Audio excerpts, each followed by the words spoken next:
Hello students, welcome in today's lecture. In previous lecture, we discussed about the different kind of population interactions. In early lecture, we discussed that there are two type of population interaction. One is commonly called as a intraspecific interactions and another one is called as a interspecific interaction.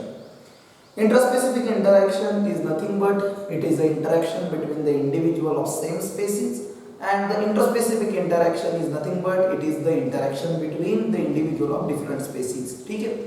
So बघा मुलांनो, अगोदरच्या lecture मध्ये आपण दोन्ही टाइपचे interaction बघत होतो, intraspecific आणि इंटरस्पेसिफिक.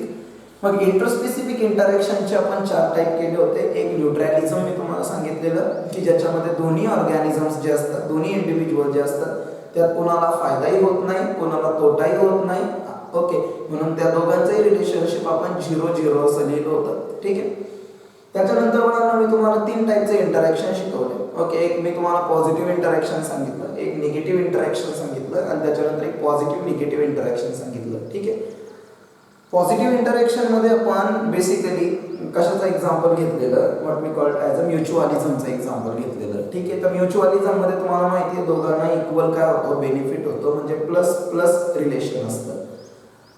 त्याच्यानंतर सेकंड पॉझिटिव्ह इंटरॅक्शन मध्ये आपण घेतलेलं that is called as a second interactions, that is nothing but the commensalism. Commensalism मध्ये बाळांनो एकाला फायदा होतो, दुसऱ्याला तोटाही होत नाही, फायदाही होत नाही, प्लस झिरोचं रिलेशन असतं. आणि तिसरं होतं प्रोटो कोऑपरेशन. प्रोटो कोऑपरेशन मध्ये बाळांनो दोघांनाही फायदा असतो, that is plus plus relation असतं. ठीक आहे. त्याच्यानंतर बाळांनो आपण निगेटिव्ह इंटरॅक्शन्स घेतलेले. निगेटिव्ह इंटरॅक्शन मध्ये मी तुम्हाला एक कॉम्पिटिशन शिकवलेलं आणि दुसरं अमेन्सॅलिझम शिकवलेलं. ठीक आहे. निगेटिव्ह इंटरॅक्शन मध्ये काय होतं की कॉम्पिटिशन मध्ये ओके दोघांनाही लॉस होतो, इक्वली लॉस होतो, म्हणून मायनस मायनस सिम्बॉल आपण दाखवलेला. आणि अमेन्सॅलिझम मध्ये मी तुम्हाला अँटीबायोटिकचं एक्झाम्पल दिलेलं, त्याच्यामध्ये -0चं रिलेशन आपण दाखवलेलं. ठीक आहे. म्हणजे एकाला लॉस होतो, दुसऱ्याला त्याचा फायदाही नसतो आणि लॉसही नसतो. ठीक आहे. त्याच्यानंतर बाळांनो मी तुम्हाला पॉझिटिव्ह निगेटिव्ह इंटरॅक्शन शिकवलेले. त्याच्या अंडर मी तुम्हाला पॅरासिटिझम शिकवलेलं, that is a what we called as a plus minus relationship. Okay, एकाला फायदा होतो, एकाला तोटा होतो. ठीक आहे. आणि आज आपण तेच एक पॉझिटिव्ह निगेटिव्ह इंटरॅक्शनचं एक्झाम्पल पाहणार आहे, वे पाहणार आहे, that is called as a predation. Okay, खूप महत्त्वाचा पॉईंट आहे बाळांनो, याच्यावरती स्टेट बोर्डमध्ये क्वेश्चन येऊ शकतो. ओके, खूप हायली इम्पॉर्टंट कंटेंट आहे, दॅट इज अ प्रिडेशन. ठीक आहे. तर बघा बाळांनो, हे तुम्हाला माहिती आहे नेचरमध्ये प्रे आणि प्रिडेटर ही रिलेशनशिप असते. ओके, प्रिडेटर म्हणजे जो दुसऱ्यावरती अटॅक करणार आहे. ओके, तो जनरली काय असतो, प्रिडेटर असतो. म्हणजे जनरली आपण थिंकिंग करत असो प्रिडेटरचं तर पहिलं इमॅजिन डोळ्यामध्ये किंवा आपल्या ब्रेनमध्ये पहिलं इमॅजिनेशन होतं टायगरचं, आणि तो समजा एखाद्या गोटवर म्हणा किंवा फॉक्सवरती अटॅक करणार असेल तर ते बनतात प्रे. ओके, मग हे आपल्या माइंडमध्ये येतं. पण बघा बाळांनो, प्रिडेशन एकदम छोट्या ॲनिमल पासून सुद्धा सुरू होतं. फॉर एक्झाम्पल तुम्ही घ्या what we called as a sparrow तुम्ही घ्या. ओके, तर स्पॅरो काय करतात, समजा जे काही बाजरा वगैरे याचे ग्रेन्स असतात, ओके, तर त्याच्यावरती फीडिंग करतात. तुम्ही बघा बाळांनो, ते जे ग्रेन्स असतात, ओके, ते जर सॉइलमध्ये काय झाले, कल्टिवेट झाले, ओके, आणि मग त्याच्यापासून काय झालं, नवीन प्लांट तयार झालं. ओके, ते एक इकोसिस्टीम बनवू शकतात. पण इथं जर त्यांना पहिलं जर डायजेस्ट केलं गेलं, ओके, तर मग ते नेचरमध्ये एक्झिस्टच होणार नाही. ओके, मग याचा सिंपल मिनिंग लक्षात घ्या की स्पॅरो सुद्धा एक प्रेडेटर म्हणूनच काय करते, काम करते. ठीक आहे.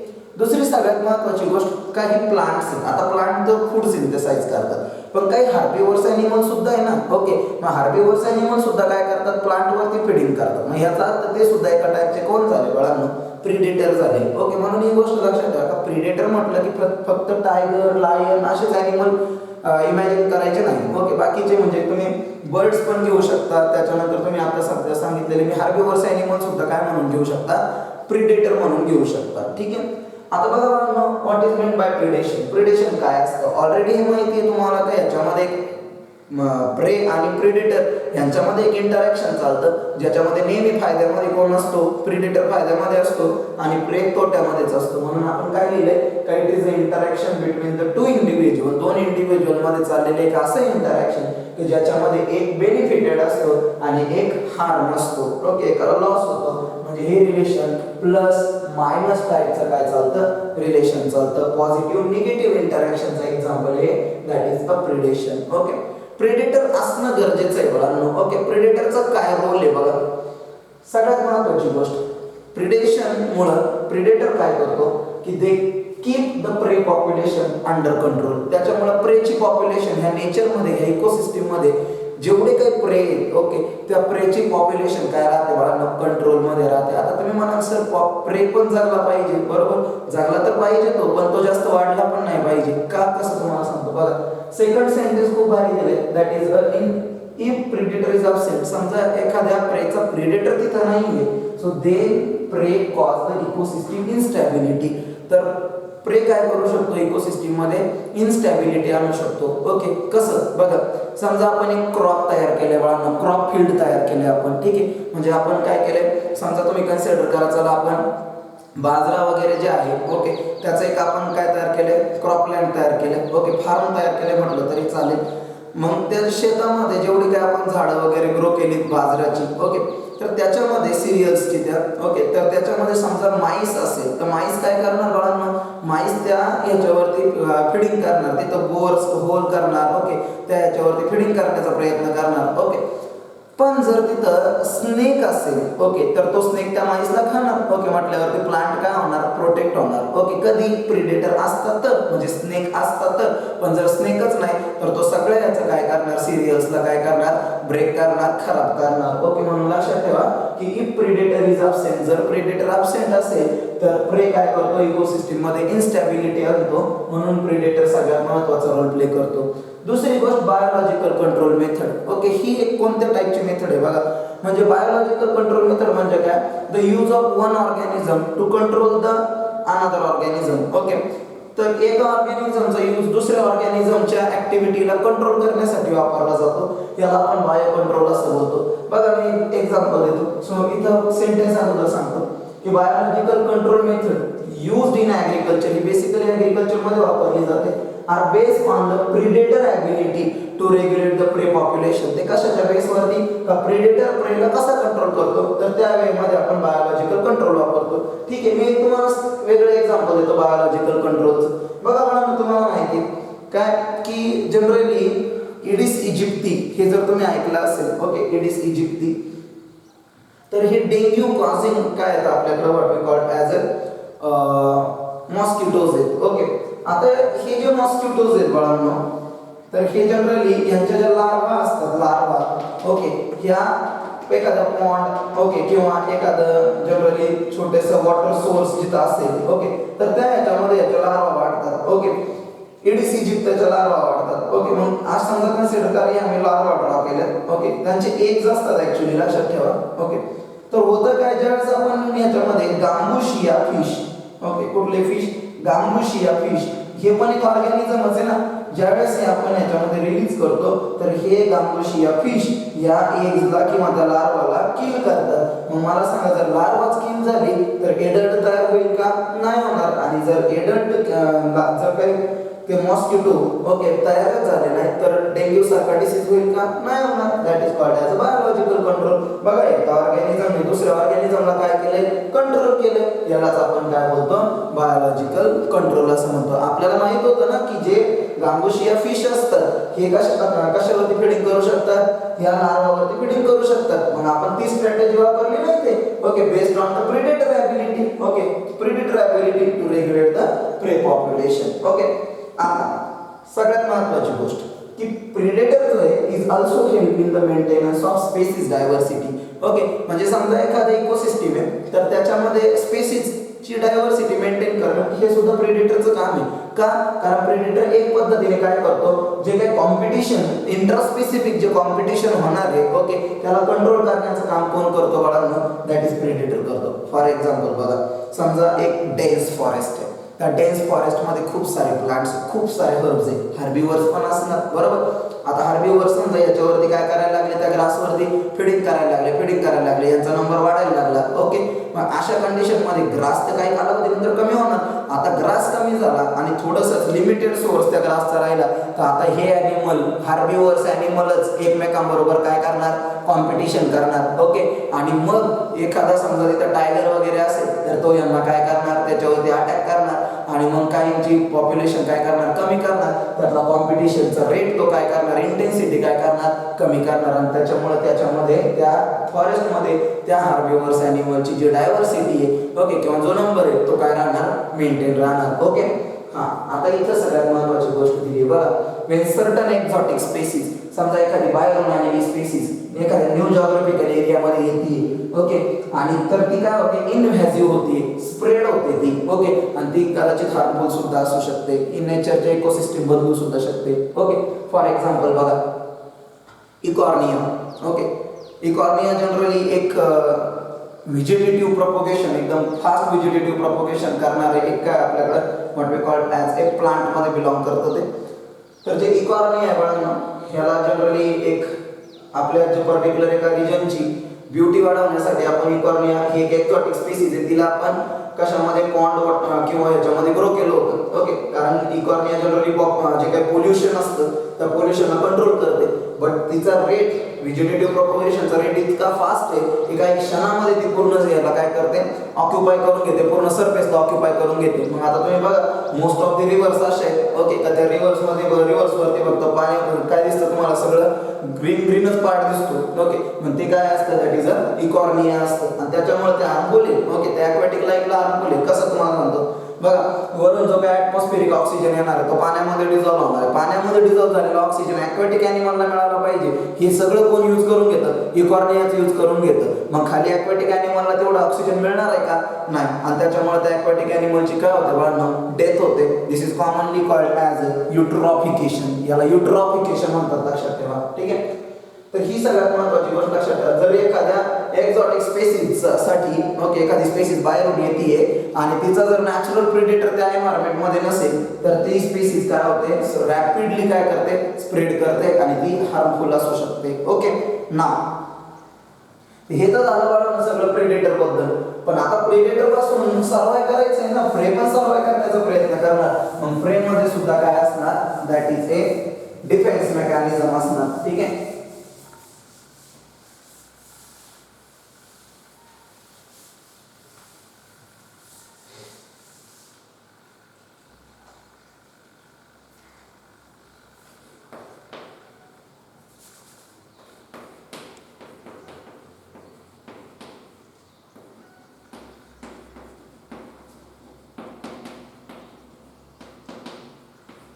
डिफेन्स मेकॅनिझम इन प्रे. प्रे कोणते डिफेन्स मेकॅनिझम दाखवतो, सगळ्यात महत्त्वाची गोष्ट लक्षात ठेवा, पुस्तकात एक खूप चांगलं स्टेटमेंट दिलेलं आहे. ओके, का प्रिडेटर जो आहे, okay, if a predator over exploit its prey, समजा प्रिडेटर काय करतोय, प्रेवरती जास्त पद्धतीने फीडिंग करतोय, खूप साऱ्या पद्धतीने हंटिंग करतोय, मग काय होणार बाळांनो, प्रेचा नंबर कमी कमी होत जाणार. आता मला सांगा, जर प्रेच नसेल तर प्रिडेटर कसं काय सर्वाइव्ह करेल. ओके, आणि म्हणून बघा, जर त्याने प्रेला पूर्णपणे एक्सटिंक्ट केलं, ओके, तर प्रिडेटर सुद्धा काय होणार आहे, एक्सटिंक्ट होणार आहे. म्हणून लक्षात ठेवा का प्रिडेटर जनरली प्रुडंट असतात. ओके, ते कधीच ओव्हर एक्सप्लॉयटेशन करत नाही, कारण त्यांना माहिती आहे प्रेच नाहीये तर आपण सुद्धा सर्वाइव्ह होऊ शकत नाही. ओके, म्हणून लक्षात ठेवा की ही प्रे आणि प्रिडेटर यांच्यामध्ये असणारी रिलेशनशिप इकोसिस्टमला काय करते बाळांनो, बॅलन्स करते. बघा ना, प्रिडेशनमुळे सगळ्यात महत्त्वाचा फायदा काय होतोय का एका ट्रॉपिक लेवलकडून एनर्जी दुसऱ्या ट्रॉपिक लेवलमध्ये जाते. तुम्हाला तर हे तर माहिती आहे, थर्मोडायनॅमिक्सचा पहिला लॉ तर तुम्ही शिकलाय का, energy is neither be created nor be destroyed but it convert into one form to another form. बरोबर, म्हणजे एनर्जी काय होत जाते, ट्रान्सफर होत जाते. कशामुळं, प्रिडेशनमुळेच होणार ते. ओके, फॉर एक्झाम्पल बघा, प्लांटने काय केले, what we call as a food synthesize केलं, त्याच्यामध्ये एनर्जी आहे की नाही. आता जर त्या फूडला खाल्लंच गेलं नाही, ओके, तर मग तो ऑक्सिजन वगैरे कसा लिबरेट होणार. ओके, ॲटमॉस्फिअरमध्ये परत जनरली CO2 वगैरे कसं येणार. ओके, म्हणून ही गोष्ट लक्षात ठेवा की समजा कुठलीही, आता समजा प्लांट आहे तर त्याच्यामधून जर एनर्जी डिराईव्ह करायची असेल तर ॲनिमलने त्याच्यावर फिडिंग केलं केलंच पाहिजे. फॉर एक्झाम्पल बघा, प्लांटने काय सिंथेसाइज केलं बाळांनो, ग्लुकोज सिंथेसाइज केलं. या ग्लुकोज वरती कोण फिडिंग करतंय, समजा ॲनिमल फिडिंग करतोय, ॲनिमलने फिडिंग केलं ग्लुकोज वरती. ओके, तर काय होणार बघा, ग्लुकोज वरती जर फिडिंग केलं ॲनिमलने, ओके, तर ग्लुकोजचं ऑक्सिडेशन करणार. ओके, ग्लुकोजचं बेसिकली काय होणार, ऑक्सिडेशन होणार, त्याच्यापासून एनर्जी मिळणार, कार्बन डायऑक्साईड बाहेर पडणार, म्हणजे रेस्पिरेशन प्रोसेसने CO2 बाहेर पडणार. CO2 बाहेर पडला, परत एन्व्हायरमेंट मध्ये CO2 एंटर करणार. ठीक आहे, मग ॲनिमल मधून ती जी एनर्जी ॲनिमल डेड झाल्यानंतर काय होणार, ती एनर्जी कशामध्ये एंटर करणार, डिकम्पोजर मध्ये एंटर करणार. ठीक आहे, मग अशा पद्धतीने हे काय होतंय का एका ट्रॉपिक लेवल कडून दुसऱ्या ट्रॉपिक लेवल कडे काय जात जाते बाळांनो, दॅट इज ए एनर्जीचा फ्लो होतो. ओके, आणि हा फ्लो नेहमी युनिडायरेक्शनल असतो, लक्षात ठेवा. त्याच्यामुळे फूड चेन आणि food web, okay, food chain आणि फूड वेव हे जे ऑर्गनाइज झालेले स्ट्रक्चर आहे बाळांनो, ओके, हे एनर्जी फ्लो साठीच आहे. ओके, आणि प्रिडेशन मुळेच एनर्जीचा काय चालतो, फ्लो चालतो, आणि एनर्जी फ्लो मुळेच ही इकोसिस्टम काय होते, मेंटेन होते. ठीक आहे ना. तर बघा, प्रेडेटर पासून वाचण्यासाठी काय डिफेन्स मेकॅनिझम दाखवतो. ओके, सगळ्यात महत्त्वाची गोष्ट, प्रेडेटर्स इफ गेट इव्हॉल्व्ड, जर प्रेडेटर स्वतःला काय करत असेल, इव्हॉल्व करून घेत असेल, देन प्रे also evolve itself. तर प्रे सुद्धा स्वतःला काय करून घेतो, इव्हॉल्व करून घेतो. ओके, आणि ह्याला आपण जनरली काय बोलतो, that is a evolutionary arm race. It is commonly called evolutionary arm race. Okay, कारण प्रत्येकाला काय करायचंय, सर्वाइव्ह करायचंय. मग प्रत्येक जण जसं समोरचे कंडिशन, प्रेडेटर जर स्वतःला अडॅप्ट करून घेत असेल प्रेवरती अटॅक करण्यासाठी, तर प्रे सुद्धा स्वतःला वाचवण्यासाठी स्वतःमध्ये काहीतरी काय करणार, चेंजेस करणार. And this is commonly called as a evolutionary arm race. याला आपण इव्हॉल्युशनरी आर्म रेस असं बोलतो. ठीक आहे, इथपर्यंत क्लिअर. बघा बाळांनो, दुसरी सगळ्यात महत्त्वाची गोष्ट, तर मी डिफेन्स मेकॅनिझम बद्दल तुम्हाला सांगत होतो की इन केस ऑफ प्रे शोज कॅमोफ्लेज. प्रे एक तर कॅमोफ्लेज मेकॅनिझम तुम्हाला दाखवू शकतो. आता म्हणा सर कॅमोफ्लेज काय असतं, बघा, camouflage is just a ability to change the colour. Okay, like surrounding environment. Okay, surrounding environment नुसार बॉडीचा कलर चेंज करण्याची ability, that is commonly called as camouflage. For example, तुम्ही ह्याचं एक एक्झाम्पल जर घेतलं, स्टिक इन्सेक्ट. ओके, तर हे सुद्धा मला स्टिक इन्सेक्ट कॅमोफ्लेज करू शकतं. फॉर एक्झाम्पल, ही ड्राय झालेली ग्रास स्टिक आहे, कन्सिडर करा, एकदम छोटीशी. ओके, आणि एखादा समजा काय इन्सेक्ट याच्यावर येऊन बसतो, हे ग्रास स्टिक इन्सेक्ट. ओके, तर हा काय करतो, जसं कलर याचा आहे, ओके, या ग्रास स्टिकचा आहे, तशानुसार कलर काय करून घेतो, ॲक्वायर करून घेतो, तो कॅमोफ्लेज करतो. आणि त्याच्यामुळे काय होतं का, जर याचा कोणी प्रेडेटर असेल तर त्याला इझिली तो आयडेंटिफाईड होत नाही. ओके, तो स्वतःचं प्रोटेक्शन करू शकतो. दुसरी गोष्ट, कर्सोरियल नेचर. काय ॲनिमल कर्सोरियल असतात. ठीक आहे, कर्सोरियल म्हणजे फास्ट रनर असतात, त्याच्यामुळे ते स्वतःचं काय करू शकतात, प्रोटेक्शन करू शकतात. ओके, कर्सोरियल असतात. ओके, त्याच्यानंतर हे तर खूप फेमस एक्झाम्पल आहे मोनार्च बटरफ्लायचा. In case of monarch butterfly, ही मोनार्च बटरफ्लाय जी असते बाळांनो, ही ऍक्च्युली डिसटेस्टफुल असते, म्हणजे याची खूप बॅड टेस्ट असते, आणि म्हणून जनरली कुठलाही बर्ड्स त्याच्यावरती अटॅक करत नाही. ओके, आणि ही गोष्ट लक्षात ठेवा की टेस्ट जी तिची एकदम बॅड टेस्ट आहे या बटरफ्लायची. ओके, ही कशामुळे actually, okay, because of the presence of some chemicals which is secreted at the time of larval stage. Okay, ते केमिकल तिच्या बॉडीमध्ये लार्वल स्टेजमध्येच काय होतात, सिक्रेट होतात, सिंथेसाइज्ड होतात, आणि त्याच्यामुळे हिची टेस्ट कशी बनते, एकदम बॅड टेस्ट बनते, आणि त्याच्यामुळे कुठलाही बर्ड इझिली तिच्यावरती अटॅक करत नाही. ओके, हे सुद्धा एका टाईपचं काय वाढणं मेकॅनिझम आहे. ठीक आहे, त्याच्यानंतर आणखी समजा आपण कन्सिडर केलं, बघा, फॉर एक्झाम्पल, आता हे फक्त ॲनिमलच करू शकतात असं नाही, प्लांट सुद्धा स्वतःमध्ये काहीतरी, प्लांट सुद्धा एक प्रे म्हणूनच आहे ना, कारण हार्बिवर्स ॲनिमल त्याच्यावरती फिडिंग करतात. मग प्लांट सुद्धा स्वतःमध्ये काय दाखवतं, काहीतरी अडॅप्टेशन दाखवतं. फॉर एक्झाम्पल, इन अकेशिया तुम्ही घ्या, म्हणजे बाबळ वनस्पती तुम्ही घ्या, स्पाइन्स आर प्रेझेंट, स्पाइन्स असतात तिथे. ओके, काटे असतात, मग त्याच्याकडे लवकर कोणी जनरली ग्रेझर ॲनिमल अट्रॅक्ट होत नाही. ओके, मग ही डिफेन्स मेकॅनिझम मध्ये मदत करतात, स्पाइन्स प्रेझेंट असतात. ठीक आहे, दुसरी गोष्ट काही अशा असतात, ओके,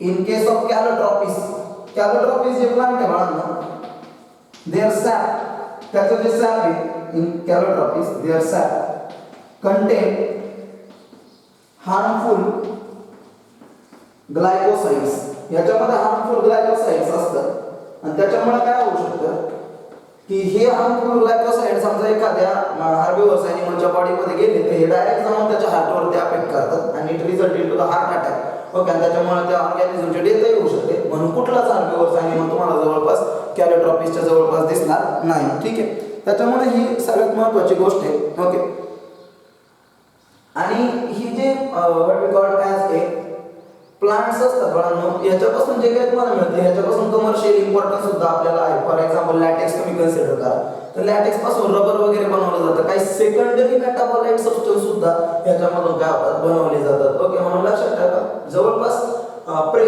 स्वतःमध्ये असे काही काही दाखवतो डिफेन्स मेकॅनिझम, जसं कॅमोफ्लेज, कलर चेंज करण्याची ॲबिलिटी, काही जण मिमिक्री पण करतात. फॉर एक्झाम्पल टॅस्नेक, ओके, म्हणजे तुम्ही धामण कन्सिडर करा. ओके, तर धामण जी असते आपल्याकडं, ओके, तर जनरली ही नॉन पॉइझनस नाही. एखादं पर्सन समजा तिच्याकडे एंटर करत असेल, तिच्या जवळ येत असेल, किंवा एखादा प्रेडेटर ॲनिमल तिच्या जवळ येत असेल, तर ती कोब्रा सारखा साऊंड प्रोड्यूस करते. ओके, म्हणजे ती असं दाखवते समोरच्याला, ओके, की मी कोब्रा आहे. ओके, बट ॲक्च्युअली ती नॉन पॉइझनस स्नेक आहे. ओके, आणि ती बिहेव करते लाईक अ कोब्राज. ओके, म्हणून ते काय होतं की generally this is commonly called warning mimicry, त्याला वॉर्निंग मिमिक्री असं म्हणतात. आणि त्याच्यामुळे प्रेडेटर इझिली त्याच्याकडे एंटर करत नाही. ओके, आणि ती कधी सर्वाइव करते. तर अशा पद्धतीने हे ॲनिमल मध्ये असणारे डिफरंट काइंडचे बिहेवियर्स आहेत. ठीक आहे, so here we complete the predation. And last point of the chapter, या चॅप्टरचा आपण लास्ट पॉइंट पाहणार आहे. And this is commonly called as a commensalism.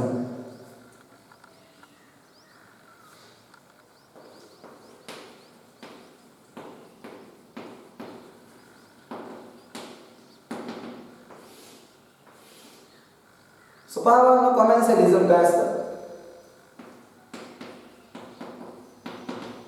It is a interaction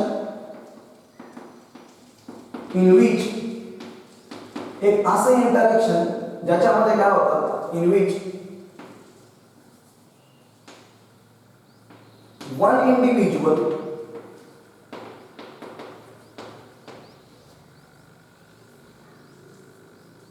is benefited,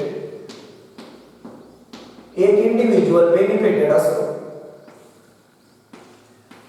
and other is neutral, आणि दुसरा neutral असतो, दुसऱ्याला फायदाही होत नाही, तोटाही होत नाही. That mechanism is called commensalism. आता हे जे कॉमेन्सॅलिझमचं एक्झाम्पल आपण पाहतोय, तर ही गोष्ट लक्षात ठेवा की जे कॉमेन्सॅलिझम आहे त्याच्यामध्ये आपण समजा एक्झाम्पल घेऊ what we called as a shark and pilot fish. हे मी त्या दिवशी तुम्हाला सांगितलं की शार्क आणि पायलट फिश. ओके, तर बेसिकली काय होतं की ज्यावेळेस समजा ही शार्क फीडिंगसाठी ड्वेलिंग करत असते बेसिकली,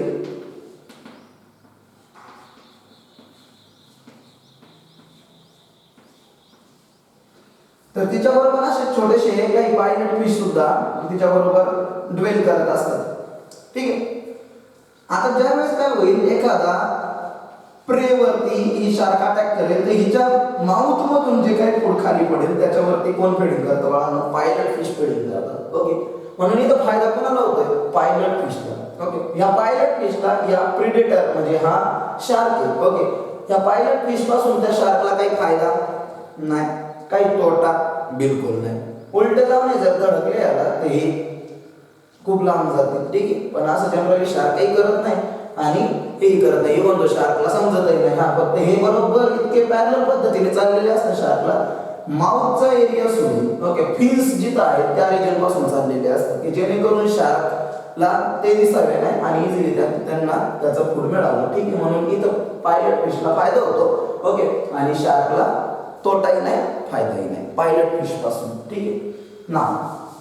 सेकंड असतं बघा आणखी एक एक्झाम्पल जर मी तुम्हाला दिलं तर ते एक्झाम्पल आहे सी ॲनिमोन अँड हर्मिट क्रॅब. आता सी ॲनिमोन हा एक सिडेंटरी ॲनिमल आहे बेसिकली. तो काही एका जागेवरून दुसऱ्या जागेवर जाऊ शकत नाही. तर हार्मेट क्रॅब शेल मध्ये राहतो बेसिकली. ठीक आहे, ही शेल आहे कन्सिडर करा अप्पर आणि हिच्या खाली हा हार्मेट क्रॅब आहे. ठीक आहे, तर हे सी अॅनिमोन ह्याच्यावरती येऊन बसतं. ठीक आहे, आणि ज्या वेळेस हा क्रॅब हार्मेट क्रॅब चालायला सुरुवात होईल त्याच्याबरोबर हा सी अॅनिमोन सुद्धा चालेल. मग जो वॉटरच्या सरफेसला जे काही फूड मिळेल हे कोणाला मिळतंय? सी अॅनिमोनला मिळतंय. ओके, म्हणून ही गोष्ट लक्षात ठेवा. इथं फायदा कोणाला होतोय? सी अॅनिमोनला फायदा होतोय. हार्मेट क्रॅबला त्या सी अॅनिमोन पासून काही फायदाही नाही आणि काही तोटाही नाही. ओके, हे कशाचं एक्झाम्पल आहे आपल्याकडे? दॅट इज कॉमेन्सॅलिझमचं एक्झाम्पल आहे. ओके, आणखी एक एक्झाम्पल दिलेलं आहे बघा, सी अॅनिमोन अँड क्लोन फिशचं एक्झाम्पल दिलेलं आहे. सी अॅनिमोन अँड क्लोन फिश हे एक एक्झाम्पल आहे. आता सी अॅनिमोन जे हे बेसिकली सिनेंटेरिड्स मध्ये बिलॉंग करतात. ओके, मग यांना जनरली काय असतात? टेंटॅकल्स असतात आणि ते ऍक्च्युअली त्याला निडोसाइट्स म्हणतात. त्या याच्यामध्ये ज्या स्पेशलाइज्ड काइंडच्या सेल्स असतात त्या पॉइझनस असतात. ओके, मग हे क्लोन फिश याच्या कॉन्टॅक्ट मध्येच राहतात, ज्याच्यामुळे काय होतं की एखादा प्रिडेटर जरी यांच्यावरती अटॅक करायला आला तरी सी अॅनिमोनकडे अटॅक करायला आला अशा पद्धतीने सी अॅनिमोन त्याच्यावरती काय करतो? अटॅक करतो. ओके, म्हणून क्लोन फिशला प्रोटेक्शन मिळतं दुसऱ्या प्रिडेटर पासून, कारण ते बरोबर कोणाच्या कॉन्टॅक्ट मध्ये राहत आहे? सी अॅनिमोनच्या. ओके, सी अॅनिमोनला टेंटॅकल्स असतात. ज्यावेळेस प्रिडेटर क्लोन फिशकडे अटॅक होणार याचा अर्थ तो सी अॅनिमोनकडे येणार, म्हणून सी अॅनिमोन स्वतःला सर्वाइव्ह करण्यासाठी निडोसाइटचा वापर करणार. ओके, मग अशा पद्धतीने त्या क्लोन फिशला काय मिळतं बाळांनो? दॅट इज अ प्रोटेक्शन मिळतंय. ठीक आहे, सो अशा पद्धतीने इथं फायदा क्लोन फिशला होतोय, सी अॅनिमोनला त्या क्लोन फिश कडून फायदाही नाही तोटाही नाही. ठीक आहे, तर अशा पद्धतीने this is commonly called as a commensalism and here we complete our topic that is organism and population. ठीक आहे.